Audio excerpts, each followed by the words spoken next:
You might have heard me mention this in one of the previous reviews, but I think it's worth mentioning here again. The original novel by Mary Shelley's actual full title was Frankenstein or the Modern Prometheus. Interestingly, her husband, Percy Shelley, had written a book called Prometheus Unbound. In the 1970s, Brian Aldiss wrote a book called Frankenstein Unbound, in which a 21st century scientist gets transported back to the 19th century and meets Frankenstein and his creature, as well as Percy Shelley, his soon-to-be wife Mary, and Lord Byron. Told you it was interesting. Anyway, the movie version is directed by Roger Corman, perhaps the most famous director of B-movies ever. It was his first solo directing credit since 1971, when he directed Von Richthofen and Braun. At least I think that's how you say it. In the interim, he helped direct two other films, Death Sport and Battle Beyond the Stars. But he was working with other directors and he was not credited, so Frankenstein Unbound was his first movie in 19 years. It would also be his last film to direct, though he would continue to help out other directors and work in Hollywood as a producer. Frankenstein Unbound is so unlike most Roger Corman movies, at least it seems that way at first. He usually did typical monster movies like Swamp Women, It Conquered the World, Not of This Earth, The Wasp Woman, and The Little Shop of Horrors. Instead of being a horror film, Frankenstein Unbound is more of a sci-fi tale that suggests that Mary Shelley based everything on fact. It also has a few big names, with John Hurt as the main character, Dr. Buchanan, Raul Julia plays Frankenstein, and Bridget Fonda plays Mary Shelley. Anyway, Buchanan is living in the year 2031, where he's working on a weapon that can make objects implode for the army. Like Frankenstein, he's so obsessed with his work and his vision that he disregards everything else, including the moral implications of what he's doing, as well as the consequences to both him and the world. People around the world are experiencing time slips, and there's a huge ominous cloud hovering around. Eventually the cloud ruptures and opens up a gate of some sort, and Buchanan is sucked in. He winds up in the 19th century, somehow along with his car. The car, which talks of course, is pretty much a plot device on wheels. It can do anything Buchanan asks it to do. Interestingly, despite being a scientist and realizing he's in the past, he makes no effort to try and preserve the timeline. He actually goes out of his way to try and stop it. He meets Frankenstein in a bar and doesn't seem all that surprised that Frankenstein is a real person. He claims to be an admirer and follows him around. Seemingly, he's at the point in the novel where, after William Frankenstein had been killed by the creature was attempting to force Frankenstein into making the bride.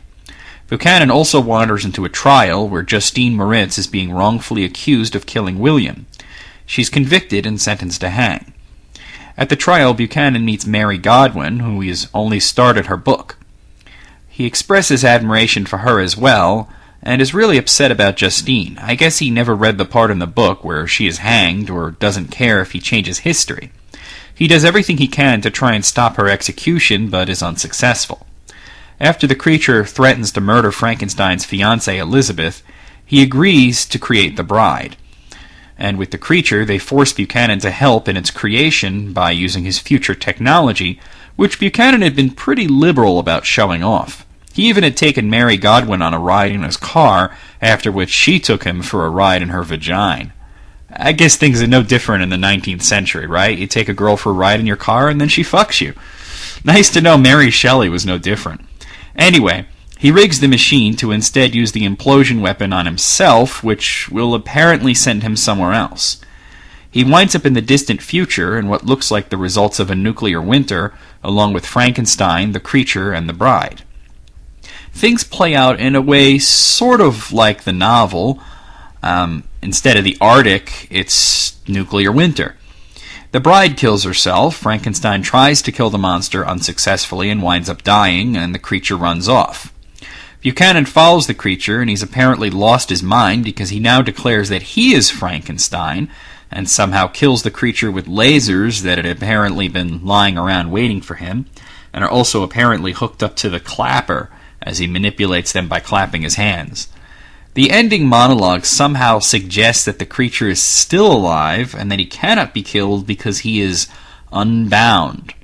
Okay, sure, yeah, whatever.